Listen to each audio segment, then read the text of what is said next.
Olá, graças e paz, tudo bem? Como você tem estado? Espero que tudo esteja bem contigo, com a tua casa, com a tua família. Estamos aqui para mais uma aula da UBA, para mais uma oportunidade de juntos estudarmos a Palavra de Deus. Estamos dando sequência à revista Conhecendo a Bíblia, né? A revista que a gente tem estudado com o objetivo de entender a Palavra de Deus, fazer um panorama, uma conversa, né?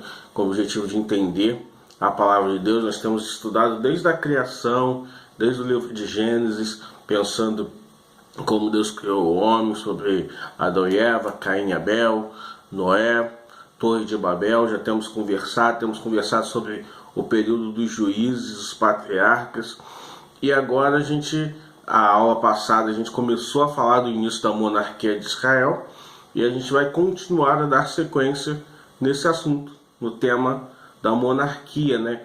E essa é a lição número 6 da revista, com o tema: você sabe como o reino se dividiu e foi julgado por Deus? Essa é a nossa conversa de hoje. Mas antes de começarmos, eu queria convidar você a abaixar sua cabeça, fechar os seus olhos. Vamos orar a Deus nessa hora? Senhor Deus e Pai, louvado e engrandecido seja o Teu nome, Pai. Pai, muito obrigado pela oportunidade de separarmos esses instantes, Pai, para estudar a Tua Palavra, Pai, para aprender um pouco mais de Ti, Pai. Nos abençoa neste tempo que estaremos juntos, Pai, que tudo concorra para que o Teu nome venha a ser edificado, Pai. É a nossa oração em nome de Jesus. Amém.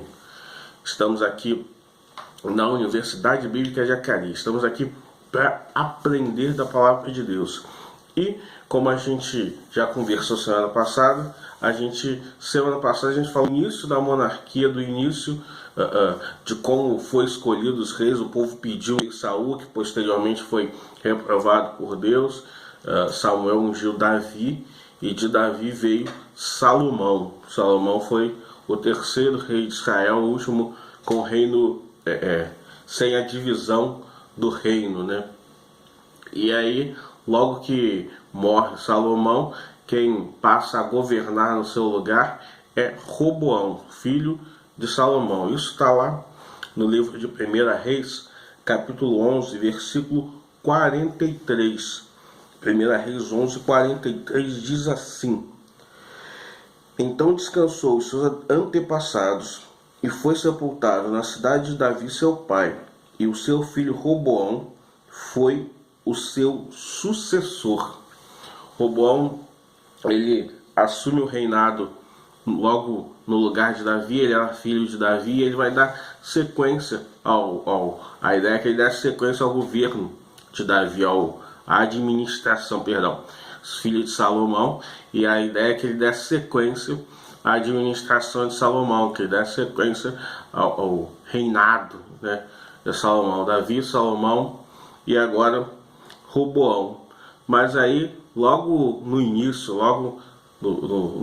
do reinado de Roboão, o povo se reúne com Roboão para fazer uma solicitação a ele. Isso está lá em 1 Reis 12, 4. Diz assim, 1 Reis, capítulo 12, versículo 4. Teu pai colocou sobre nós um jugo pesado, mas agora diminui o trabalho árduo e este jugo pesado, e nós te serviremos. Salomão já começou a exigir do povo muitos impostos, e o povo tinha um jugo pesado, trabalhava muito para poder pagar os impostos ao governo, a Salomão, para que Salomão pudesse ter a sua vida, de que entender e se lembrar, né?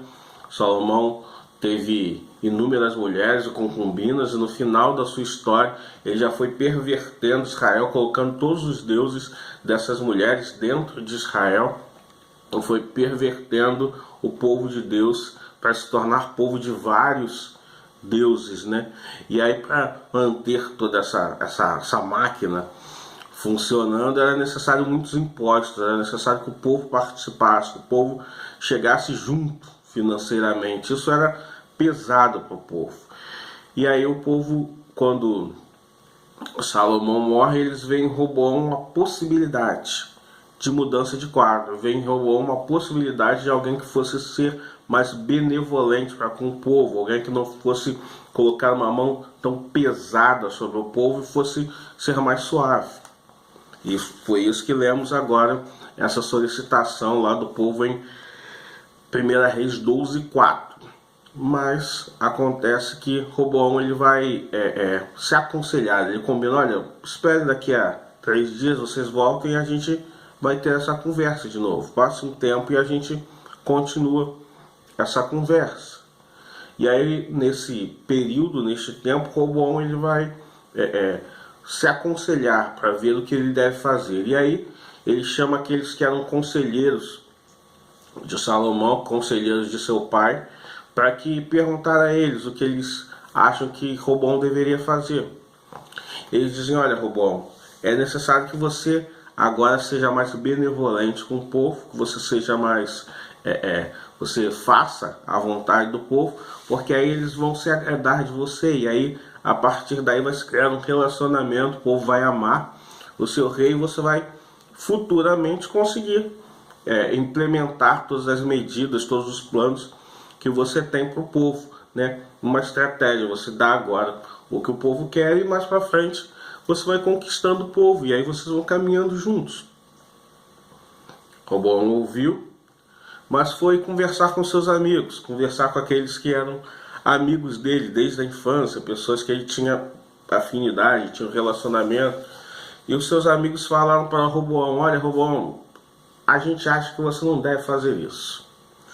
Nós achamos que a alternativa certa para você é ser mais duro ainda com o povo. Porque se você for benevolente com eles agora, eles não vão te respeitar. Se você for benevolente com o povo, eles vão achar que você é bobo, que você não tem força, que você não tem postura. Então você precisa mostrar para eles que você é forte, que você é poderoso. Então você não deve facilitar a vida do povo, não deve diminuir a carga do povo, o peso do povo, ainda deve ser mais severo ainda, né? E aí, Roboão, de posse desses dois comentários, de posse dessas duas realidades, do que diziam os conselheiros de seu pai, do que diziam os seus jovens amigos, seus jovens velhos amigos, né? O povo, quando volta a Roboão esperando dele uma resposta, a resposta dele está registrada lá no livro de 1 Reis, que é o livro que nós estamos lendo, capítulo 12 ainda, mas no versículo 14, diz assim, a resposta de Roboão ao povo. Seguiu o conselho dos jovens e disse, meu pai lhes tornou pesado o jugo e eu o tornarei ainda mais pesado. Meu pai os castigou com simples chicotes, e eu os castigarei com chicotes pontiagudos. Roboão, mesmo tendo ouvido o conselho dos sábios de seu pai, ele prefere ouvir o que os jovens falam, prefere ouvir o que os amigos falam, prefere dar mais atenção para os amigos, né? E é interessante pensar com quem que a gente está se relacionando, com quem que a gente está se aconselhando, com quem que a gente está buscando entendimento, com quem que a gente está buscando ser referência para as nossas vidas, né? Porque em todo tempo nós influenciamos e somos influenciados. Em todo tempo nós assumimos algumas características das pessoas que andam conosco e nós influenciamos as outras pessoas. Mas a palavra de Deus vai dizer lá, o apóstolo Paulo escrevendo, que não vos enganeis, as más conversações corrompem os bons costumes.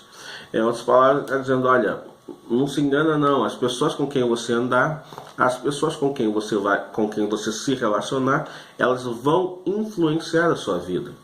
Elas vão criar ou algumas possibilidades melhores para a sua vida, ou vão criar dificuldades para a sua vida. Você vai assumir algumas características das pessoas que andam contigo. E não muito diferente foi o que aconteceu com Roboão. ele tinha dois conselhos, ele tinha duas oportunidades, duas maneiras de fazer. Ele poderia diminuir a carga do povo, facilitar, cuidar do povo, ou ele poderia ser mais pesado ainda. Mas ele valoriza aqueles amigos antigos e decide ser ainda mais pesado com o povo. Mas aí acontece algo, a resposta do povo em relação a esta atitude de Roboão. Está lá em 1 Reis 12, versículo 20. Diz assim, 1 Reis 12, 20. Quando todos os israelitas souberam que Jeroboão tinha voltado, mandaram chamá-lo para a reunião da comunidade e o fizeram rei sobre todo Israel. Somente a tribo de Judá permaneceu leal à dinastia de Davi. E aí acontece algo muito interessante. Jeroboão, ele é um personagem, depois você pode ter a oportunidade de estar dando uma lida em casa em 1 Reis, pode dando uma lida em casa em 1 Reis capítulo 11, a partir do versículo 26, e aí ele vai estar narrando a revolta de Jeroboão contra Salomão, no sentido de aliviar o povo, no sentido de batalhar contra Salomão, contra o governo, a administração, o reinado de Salomão. Só que Jeroboão não obtém sucesso na sua revolta e é obrigado a fugir para o Egito.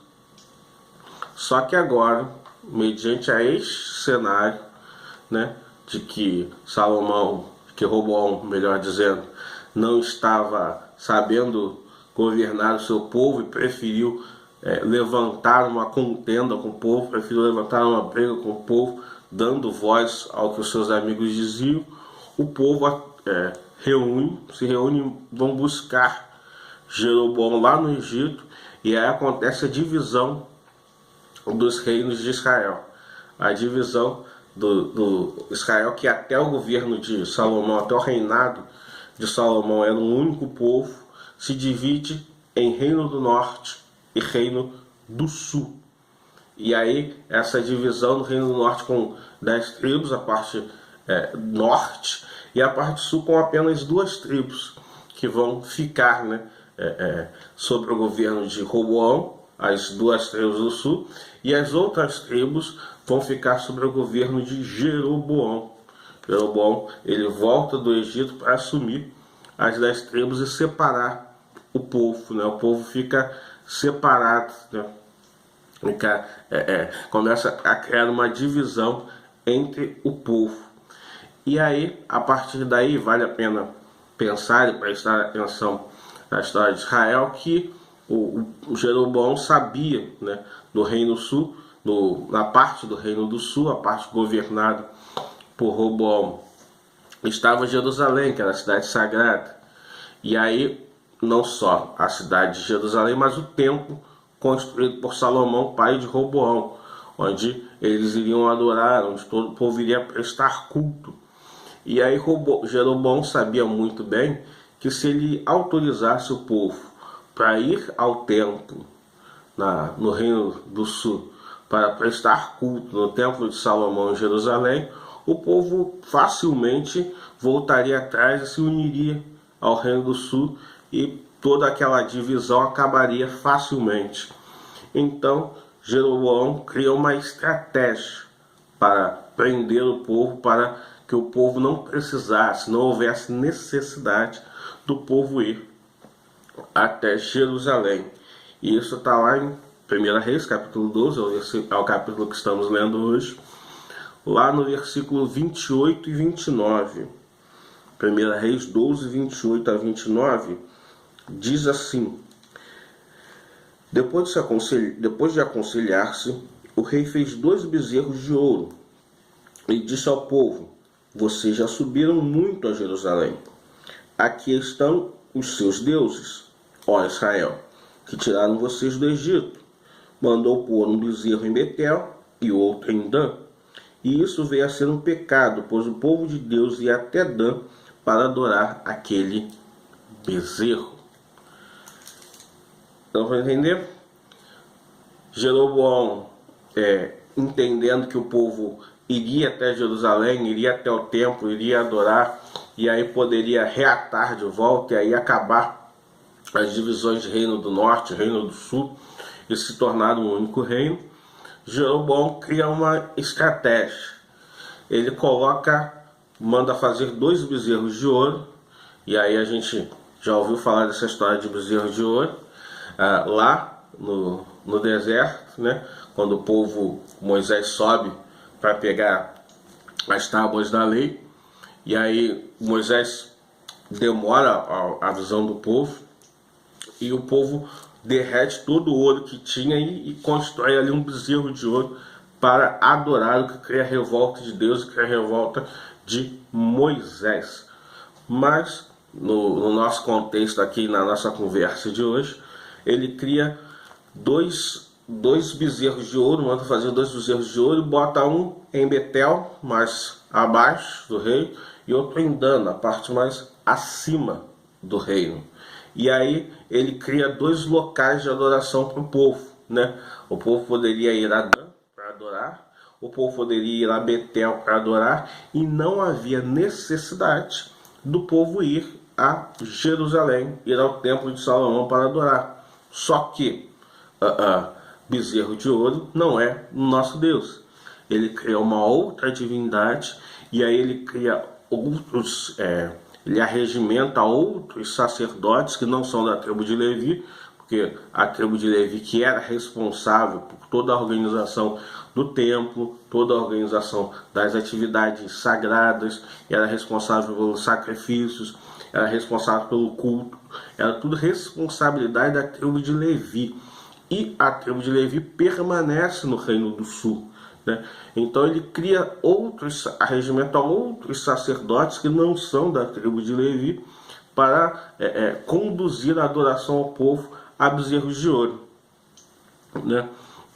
E a palavra de Deus, nós acabamos de ler aqui, é considerado pecado perante o povo. O povo, perante Deus, né? Deus considera pecado. E aí inúmeros outros reis, né? Reis tanto no norte quanto no sul foram se sucedendo nesses governos, nesses reinados, tanto no reino do norte quanto no reino do sul. A gente vai botar nos comentários aqui a listagem de todos os reis, tanto do reino do norte quanto do reino do sul, né? Aí você vai poder estar acompanhando aí. Então vamos estar colocando nos comentários aqui, né, a relação dos reis, tanto do povo do reino do sul, reino de Judá, quanto dos reinos do norte, do reino de Israel, né? 19 reis no reino do sul, no reino de Judá, e 18 reis no reino de Israel, no reino do norte. Mas é importante pensar que esses reis faziam coisas que não eram de acordo com a vontade de Deus. A maioria desses reis buscavam alianças com outros povos e assim passavam a adorar os deuses de outros povos. Eram reis idólatras que levavam o povo à idolatria. E o Senhor, inúmeras vezes, por inúmeros profetas, chamou a atenção do povo para que o povo andasse na direção dele. Um dessas formas está lá em 2 Reis, capítulo 17, versículo 13, diz assim: o Senhor advertiu Israel e Judá por meio de todos os seus profetas e videntes: desviem-se dos seus maus caminhos, obedeçam às minhas ordenanças e os meus decretos, de acordo com toda a lei que ordenei aos seus antepassados, que obedecessem e que lhes entreguei por meio dos meus servos e profetas. Deus usou os servos, usou os profetas para chamar a atenção do povo, para que o povo voltasse a andar nos caminhos de Deus, da mesma forma como Deus faz hoje com a minha vida, faz hoje com a tua vida, através do Espírito Santo, nos chamando a atenção a andarmos no caminho de Deus, a andarmos na direção do Senhor, no plano, na boa, perfeita e agradável vontade de Deus para as nossas vidas. Só que a palavra de Deus, logo nos versículos abaixo, versículos 14 e 15, nos relata qual foi a resposta do povo, qual foi a postura do povo com relação ao chamado de Deus, né? A Deus está chamando, exortando o povo a andar na presença dele. Diz assim, versículos 14 e 15: Mas eles não quiseram ouvir, e foram obstinados, como seus antepassados, que não confiaram no Senhor, o seu Deus. Rejeitaram os seus decretos, a aliança que ele tinha feito com os seus antepassados e as suas advertências. Seguiram ídolos inúteis, tornando-se eles mesmos inúteis. Imitaram as nações ao seu redor. Embora o Senhor lhe tivesse ordenado, não as imitem. Eles, mesmo sendo exortados por Deus, mesmo sendo direcionados por Deus, decidiram agir da forma como eles entenderam que era melhor. E adoraram outros deuses. A palavra de Deus é clara e é tremenda, vai dizer, olha, eles adoraram deuses inúteis e se tornaram inúteis adorando a esses deuses. E a partir disso, a partir da desobediência efetiva, desobediência convicta do povo, né, mesmo sabendo a verdade, decidiram continuar desobedecendo, a consequência foi que o povo veio a ser exilado, veio a ser levado cativo. Um outro povo, outro reinado veio e dominou o povo, primeiramente o reino do norte, posteriormente o reino do sul, e os levaram cativos, né, levaram para outro povo, e tomaram conta, né, do seu território, né, do território do reino do norte, do território do reino do sul. 2 Reis, capítulo 17, versículo 22, diz assim: Os israelitas permaneceram em todos os pecados de Jeroboão, e não. Então, no ano de 586 a.C., foi a vez do exílio do reino do sul, né, do reino de Judá. Foram exilados pela Babilônia, pelo rei Nabucodonosor, né, que levou os jovens, matou muitos, levou os utensílios do templo do Senhor para a Babilônia e levou os jovens para o templo, alguns, entre eles Daniel, Misael, Ananias e Azarias, né, da história do livro de Daniel, que a gente conhece, continuaram sendo bênçãos, né, lá na presença de Deus.